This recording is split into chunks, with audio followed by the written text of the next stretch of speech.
காலையில சமையல் வேலை முடிஞ்சிருச்சுன்னா, மத்தியானத்துக்குள்ள வெசல்லாம் வாஷ் பண்ணி முடிச்சுருவேன். இன்னைக்கு ஒரு வேலையும் ஆகல.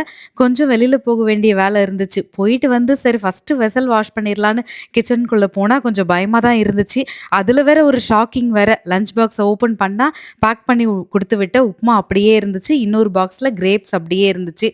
அப்போதான் வந்து டெய்லி இப்படி பேக் பண்ணி கொண்டு வர்ற ஃபுட்டு அப்படியே ரிட்டர்ன் கொண்டு வந்தா என்னதான் பண்றது? அப்படின்னு சொல்லிட்டு பயங்கரமா ஒரு லெக்சர் குடுத்துக்கிட்டே அப்படியே வந்துட்டு மத்தியானம் இருந்த லெஃப்ட் ஓவர்லாம் என்னென்ன இருக்குன்னு பார்த்தோம். ஆனா வரும்போதே தோசையும், பரோட்டாவும் இன்னைக்கு வாங்கிட்டு வந்துட்டோம்.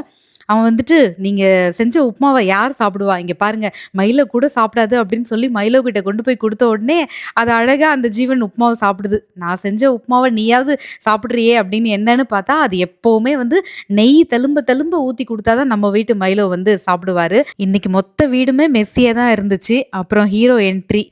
அப்புறம் ஹஸ்பண்ட் வந்து கொஞ்சம் ஹெல்ப் பண்ணாங்க. வீடு கிளீன் ஆயிடுச்சு இன்னைக்கு.